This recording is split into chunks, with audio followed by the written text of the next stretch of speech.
Welcome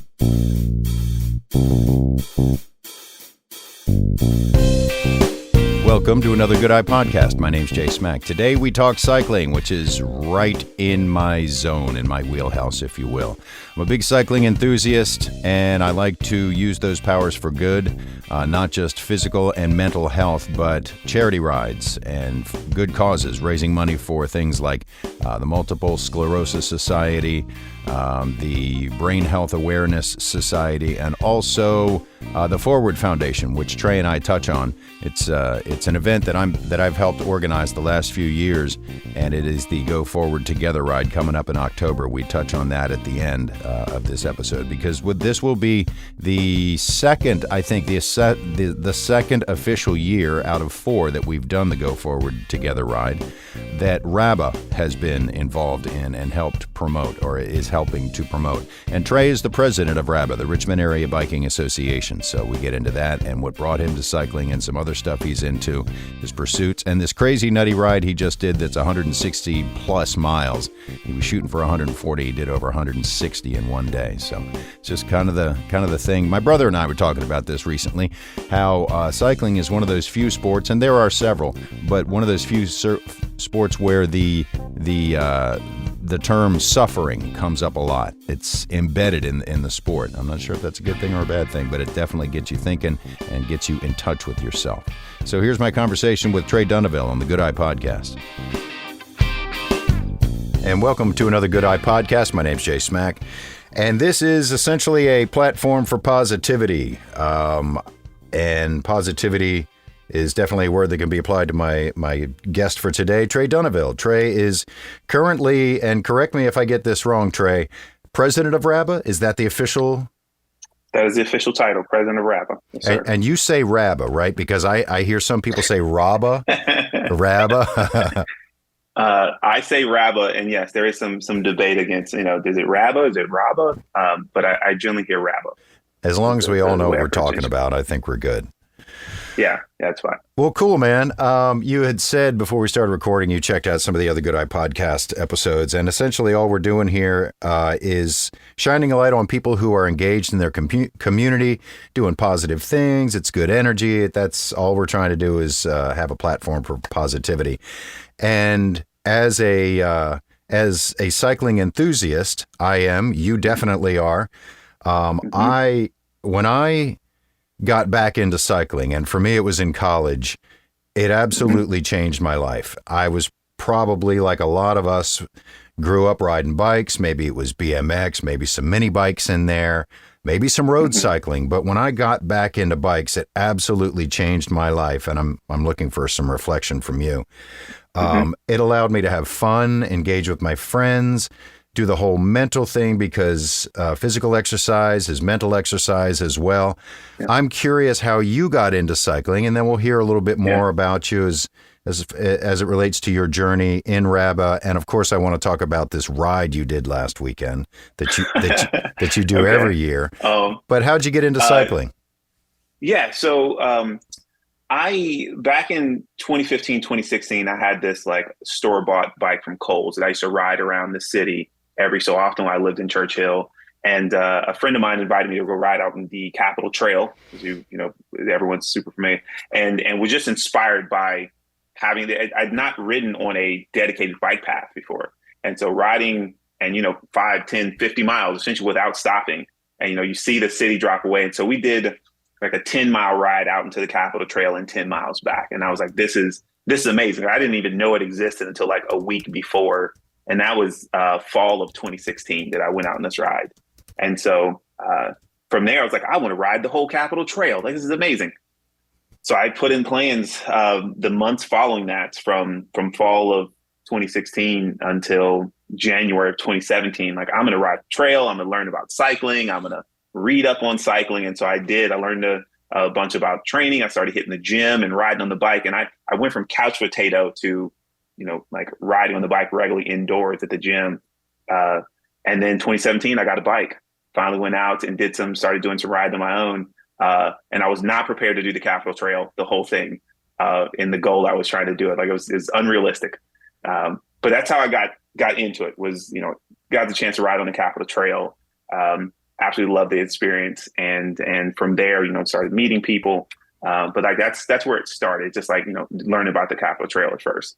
I love that the trail, because to people who ride bikes or like to walk or just be outdoors, the trail is something that you have to count your blessings for every day. Mm-hmm. It really is. It's an amazing resource. I still kind of can't believe it's here, because it's this thing that was fought for years and years and years. And the Capitol Trail Foundation did the hard work of working with landowners and homeowners as far as creating these easements, working with several different counties all the way down to Jamestown. And it's really cool that your story involves it, because I was riding around town, basically with a target on your back, before Richmond became at least a somewhat cycling friendly city that it is now. And you're just kind of used to dodging cars and trucks. And when the Cap Trail came around, it's like, oh my God, this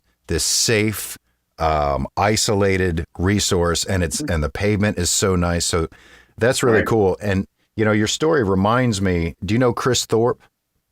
I do know Chris Thorpe, yeah. Yeah, I met Chris Thorpe on the Capitol Trail. My brother and I were coming back from a Century ride last year, and this guy pulls up, and we're like, hey, he's like, hey guys, how about bikes? Aren't they great? And he's just so positive. And I get to talking to him. He goes, oh yeah, I do these endurance rides where sometimes I ride 230 miles. I'm like, what? So the point is that the Cap Trail is just an amazing resource. So let's jump to RABA just a little bit, because you went all in. I mean, you were like, bikes are awesome. I'm in for life. Yeah. And I can't get on my cycling social media and not see you almost every day. So it only made sense. You were already in RABA, and you were an officer before, correct? And now you're president? Yeah. So, I joined RABA in February of 2017. So like pretty soon after starting, I knew about RABA, joined the organization, and was participating in the group rides and that kind of thing. I got involved in the leadership structure and joined the board in 2021 as a result of when the pandemic hit. They shut down rides. They said, hey, let's not use our message board to organize rides. And so I was an avid Zwift rider, indoor training program, video game with your bike. And one of I think the VP at the time, friend Josh, was like, hey, can you figure out a way that we can do RABA rides on Zwift? And so I did. I figured out a way for us to do that. You've done one of those rides. And that's how those Zwift rides in the evening started. Figured out a way for us to do that. And so that following year, that was 2020, I figured out how to do these Zwift rides. We did them every week. And in 2021, they asked me to join the board as the virtual ride director, just kind of managing those virtual rides. And so that's how I got into the organization, kind of in the leadership of the organization. Oh, that's cool. That's cool. Virtual ride director. I remember seeing your name on there. I'd forgotten about that. Now, what are your thoughts? And we're just talking bikes now. What are your thoughts on Zwift rides? I am really thankful for them, but I get bored really easy. I can't really do more than 20 miles. Zwift is this wonderful combination of like the two halves of my life. Like I'm a gamer from a previous life. And so like I'm now a cyclist. And so Zwift is a very nice combination of those two things. So I enjoy Zwift.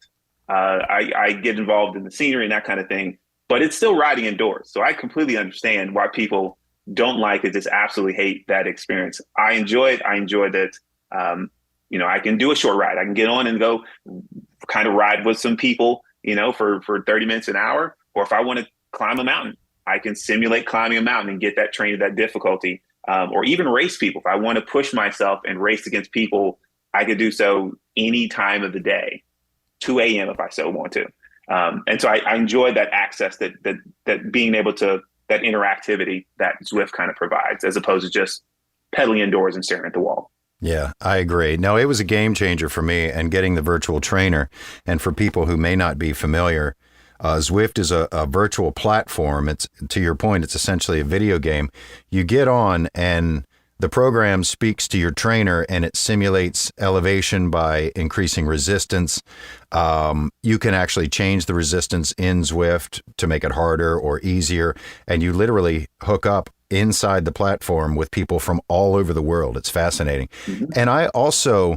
And I guess I'm singing the praises now. I've learned a lot about cycling through Zwift because your watts per kilogram, things like that, which I was never that familiar with. So it's really interesting. And it measures your power output. If you don't have a power meter, it can measure it in Zwift.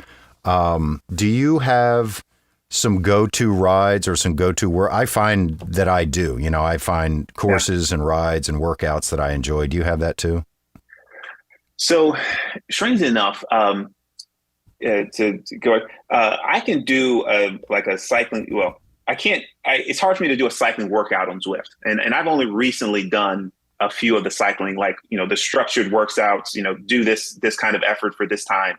I generally would just get on and do the group rides, the races, or the big events, or try to get the route badges. There's these challenges to ride a certain course and complete it. The course in particular that I enjoy are Tempest Fugit, which is like the flattest course in the game. Because if I just want to ride easy, I can do that. And there's going to be people out there to kind of ride with. And the volcano climb. I find the volcano climb is plenty of flat and it gives me a nice climb. And I find it's good for a group because it's the climb is far enough away, you've warmed up, and the climb's not so long and brutal that people that haven't done one won't do it. So I find those to be the two most enjoyable courses that I end up doing quite often. I like those as well, and I like to have my laptop with the course, and then I'll have the companion app that shows. Mm-hmm. Excuse me. So let me take that back. Not the course necessarily, but the group. And you can see the map and the course a little bit, but I like to have the companion app so I can see on the laptop the group that I'm with. And of course, that keeps you working as people pull away or slow down. And then the map, and this is where it's so different from actual organic or outside riding because you can see the top of a hill in an outside ride. But when you're on Zwift, you kind of take their word for it. Sure, there's a representation, but the map allows you to at least know, okay, I've got about a half a mile before I'm finished that climb. Yeah. Yes, it does. So actually, first, my setup, I've got a map of Watopia to the left of me. It's like right here next to the trainer. So and I've ridden the roads so often that I do know, like my neighborhood. Like I've ridden them so much that I know where all the turns are, where I should, where I can go, where this leads to. But I find it fun that I have the map up there. But it gives you so much more data when you're riding. You can. I've heard from other people, just as you mentioned, that people started thinking about their FTP. What is that? What is it? What is their watts per kilogram? What does their cadence look like? Because they can now see that on the screen the whole time. They can see what their heart rate looks like the whole time. So I've heard from other people as well. Like it allows them to see that data and get more interested. Like, well, what is my heart rate actually doing when I'm climbing a hill? What is my wattage when I'm going up a hill? Like, how much effort does it take for me to be this fast? And Zwift very easily puts that right in front of you, that you don't have to worry about looking down when you're outside and trying to see what that stuff is while you're doing a sprint. It's right there. Now, do you have movies or anything on while you do it as well, like on a separate screen? No, I have a 42-inch TV that's hooked up to a gaming level PC that's right in front of me. And that's it's 4 feet in front of the trainer. And I stare at Zwift the whole time and get quite absorbed. And I'm in this virtual world. But I understand others will watch a whole movie. They'll stream Netflix while they're doing it, and whatever gets people to get the training in, to stay fit, however you want to do it. I do that. Yeah, I do that. As a matter of fact, I feel like, everybody's got their shows that they're watching either with their significant other or their friends. I have a whole subsection of things that I watch on Zwift. Like I like documentaries and sports on Zwift. Okay. Nothing I have to focus too much on, like a character or a movie. But yeah, it's funny, man. It's a whole culture type of thing, Doing It's not the same, but I have started watching TV on my treadmill. So I will like put something on my iPad and then I'll get on the treadmill. It's like getting close to that. Maybe at some point I'll figure out like, can I watch a movie? Watch the next Marvel movie while I'm like riding for an hour and a half on Zwift. I might have to give that a try. I've got enough screens in here to try it. Let me get your thoughts on the overall, I guess, not that you are involved with and know every single cyclist in the Richmond area, but how do you feel about the Richmond cycling culture over the last couple of years? I've been riding for quite a while. I ride by myself a lot. I like group rides, but I also, when my window opens, I go. So it's part of a social thing for me, but it's not exclusively social. But there are a lot of group rides now, and that's super encouraging. The race scene is pretty healthy with the crits and gravel rides and mountain bikes. How have you seen the cycling community and thereby resources like lanes and the Richmond, I guess, powers that be embracing cycling, any of that in the Richmond cycling culture? How have you seen that change since you've been a cyclist around here since 2016, 2017? It's grown. It's certainly grown more than it has from 20 years ago. But in the time I've been riding, I've been able to see it grow. But I've also gotten more involved. So I'm seeing more in addition to it's growing more. So I'm also aware of the group rides, the different groups, the informal groups. Like I think RABA and UCG, and I think maybe there's one other like dues paying organizations, but there's plenty of other Facebook groups of people who just get together and ride. Or signal groups, people are using an app to kind of get together and ride. And that's fantastic. I love the fact that there are different avenues for people to get together. Some people, have a sporadic schedule. Some people can only get together 5 a.m. in the morning to go ride. And like that works out for them.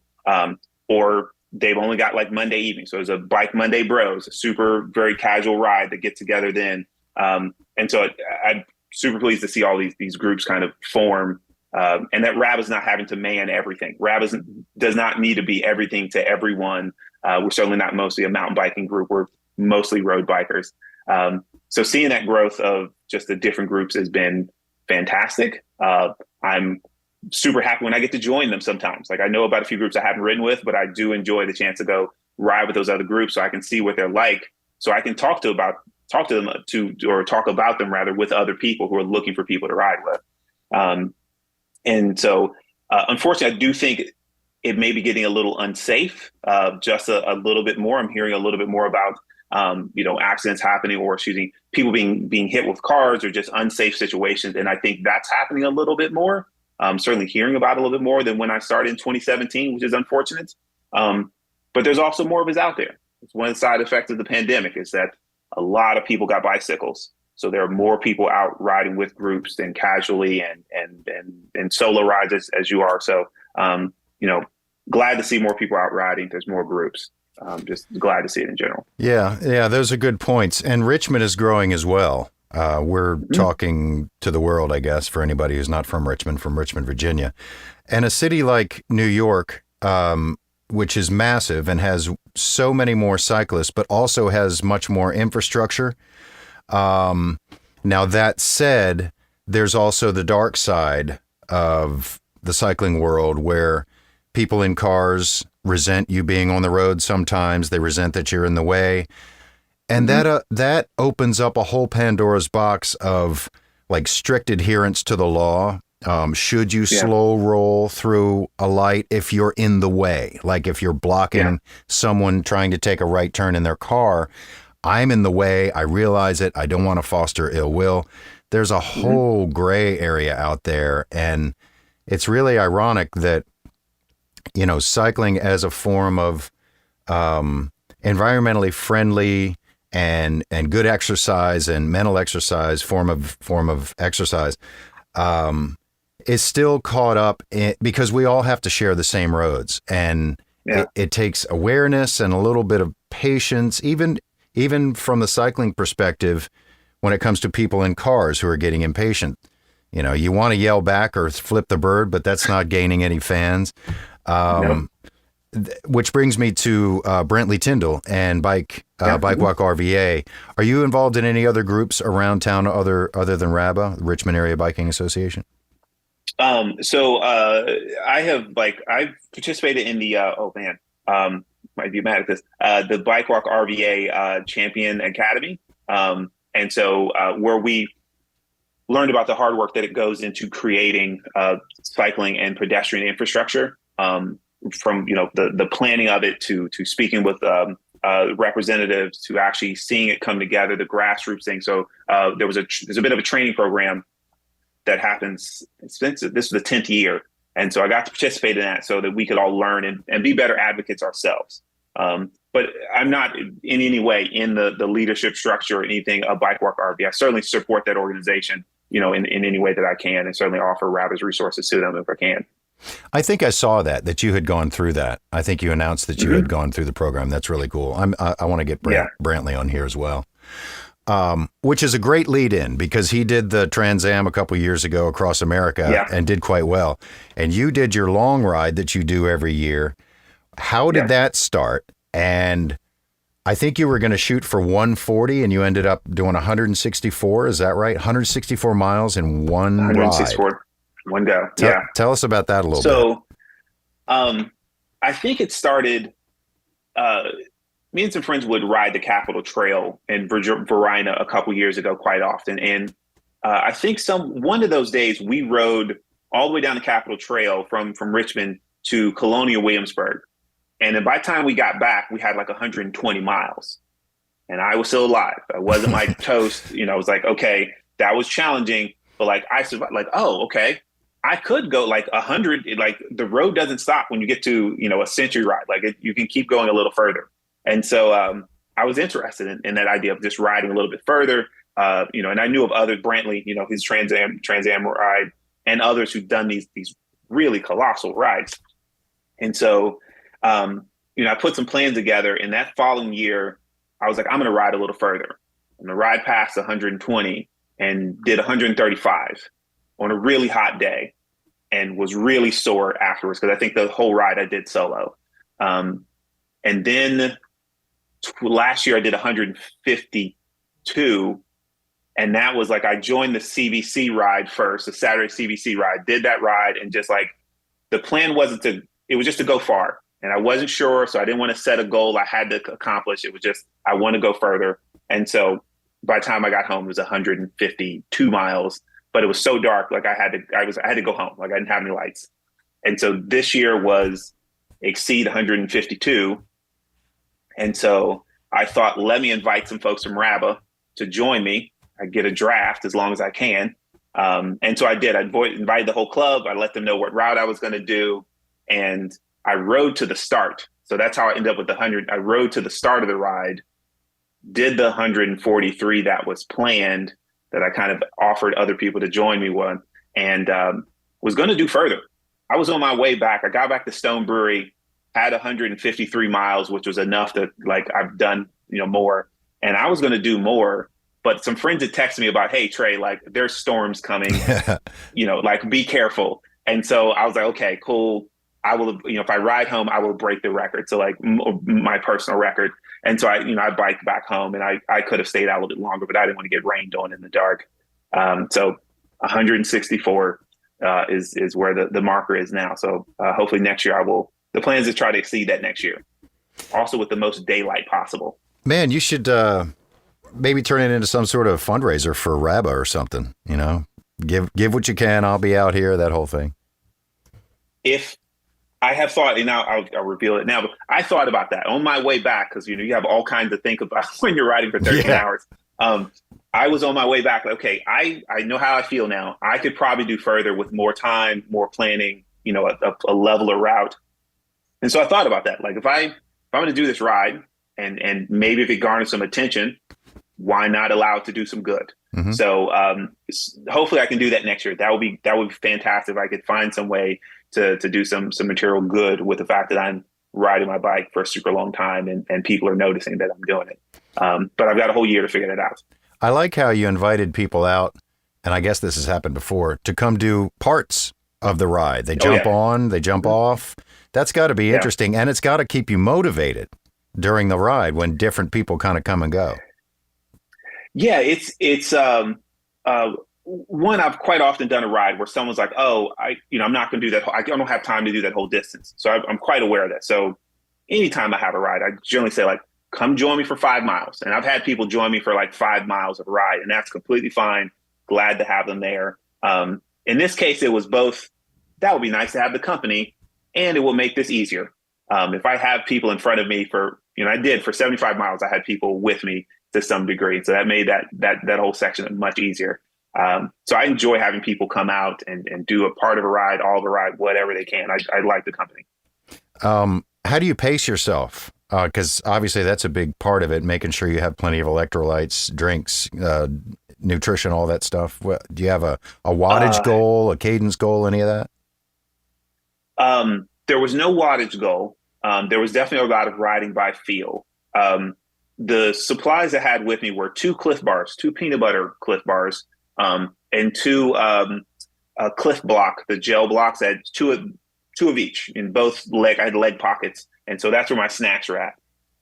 But during the ride, I bought Gatorade at every rest stop that I could. I was drinking like a liter of Gatorade at each rest stop, and then still filling the bottles up. So I stayed very well hydrated because I was concerned that even though I physically felt like I could handle the distance, 85 degrees for 10 hours is tough on the body. And I am human. So I was like, let me just take all the precautions I can.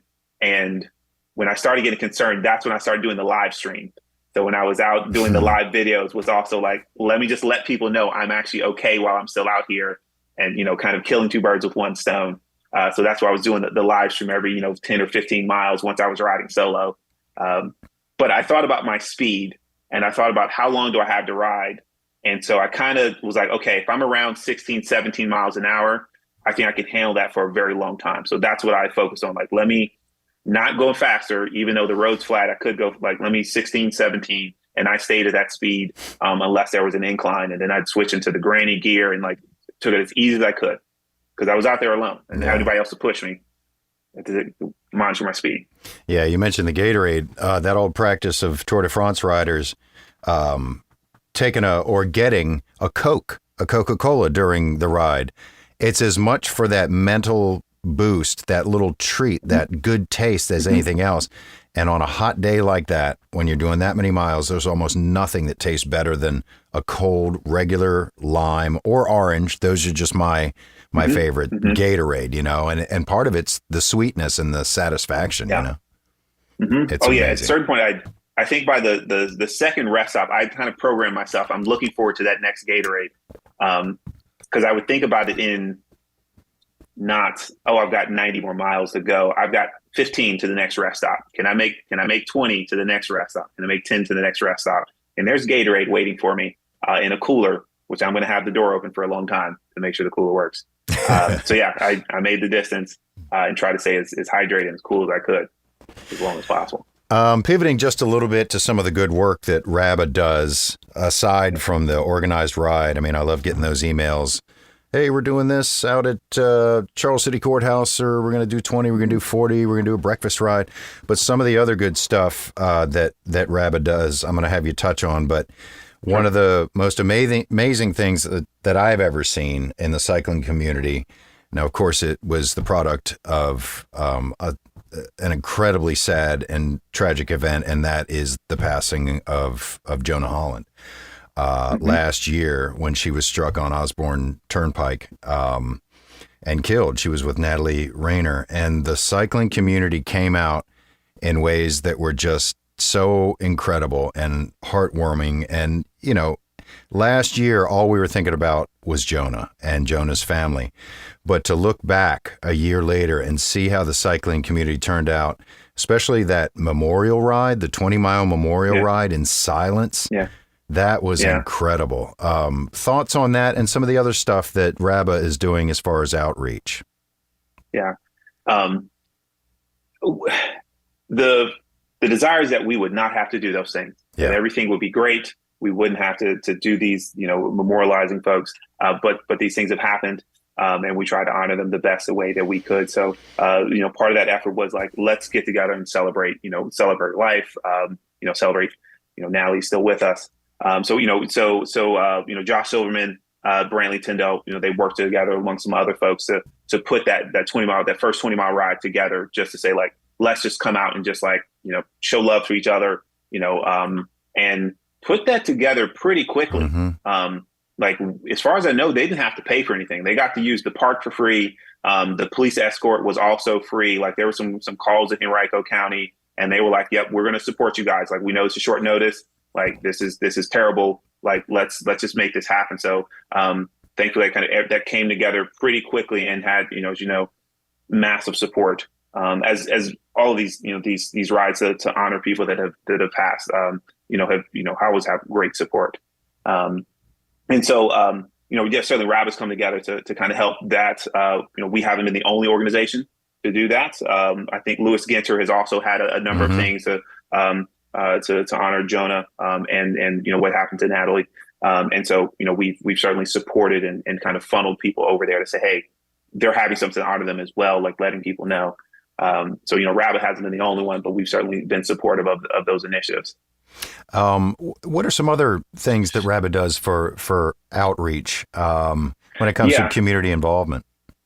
So RABA has we'll say a nonprofit arm, the RABA Foundation, and they're regularly supporting the Bikes for Kids, a program that works every year to get bikes for underserved children in various school districts. So that's actually been. It's been more than 10 years that organization has been around, and RABA has been an arm of RABA, and they've been doing works through there. This year, they've also been regularly support the Brain Injury Foundation Association of Virginia, actually, with our big local event that's in September, the Heart of Virginia. Mm-hmm. That ride definitely directs things over to the Brain Injury Association of Virginia. And then this year we've done some more support of the Richmond Cycling Corps this year. So there's been some fundraising for them as well this year, as they've kind of had some changes over there at the organization. Well, and of course we support other local organizations, the Ford Foundation as well, directly funding some energies over there as well. Exactly. And I'm glad you brought that up. I was going to mention that. I've been involved in organizing a fundraising ride for an organization called the Forward Foundation. It helps single parents in financial crisis. This is going to be our 4th year. And I was invited by a friend of mine, Andrea Starr, who is the executive director over there. And the first year was during COVID. Great time to start a cycling event. And then the second year, it kind of got its legs. And then last year, we approached Final Gravity about being the start finish, and it goes up around Ashland and back. And we approached RABA about, hey, could you guys give us a little bit of a pub on this, just a shout out. Mm-hmm. And when you approach organizations, especially as a nonprofit, that the budget isn't always there. It's not always great. And people have a million things going on, but RABA could not have been cooler. Kim and Josh over there were just great. And this year they're putting us on the schedule as far as the 3 rides. One is Heart of Virginia. And at the end, we're kind of calling it the end of the season. But RABA could not have been cooler when it came to supporting that ride. Of course, you were there. Now, the downside is that we didn't actually get to ride last year. We had hurricane was threatening to come in, so we postponed it. But this year's shaping up, and RABA's been super cool. So I appreciate you and Kim and Josh and everybody over there for helping with that. And we are on again this year. So it's cool to see the cycling community get involved in a lot of these different events, like MS Society. I like to do charity rides, so I do a lot of MS and things like that. So thank you to you and everybody at RABA for supporting that ride. But yeah, man, I don't know. Anything else you want to add? I don't want to take too much of your time. We could talk bikes all day, I'm sure. No, but you bring up the importance of charity rides. There's a number of people who, got into biking via a charity ride of some kind. They were, they knew someone who was affected by some condition, and so they did a ride to support them, and then got into cycling, on a regular basis. And I think that's fantastic. I'm glad that, we can take a thing that we enjoy on a regular, we would do without it, any kind of motivation, and then like put it toward a positive thing.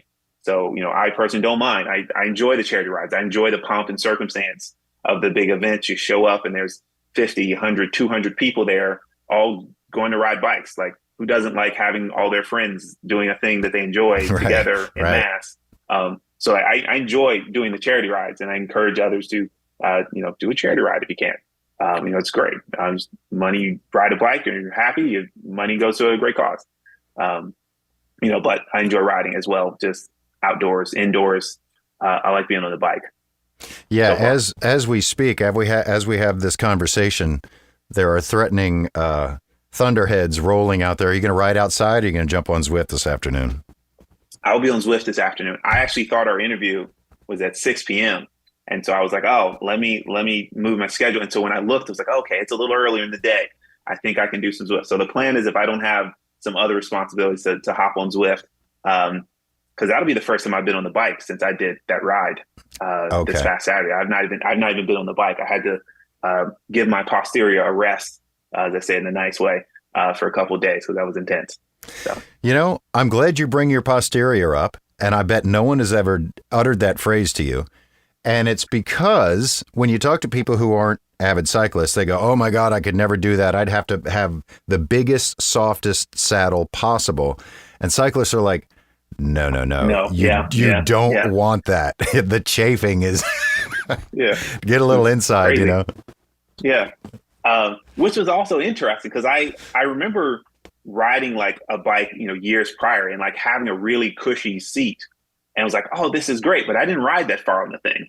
And so like now my saddle is like stiff. It seems like, it seems like it will be really uncomfortable, but yet it works, with just the little bit of padding in the shorts that you have to experience to be like, oh, this actually works.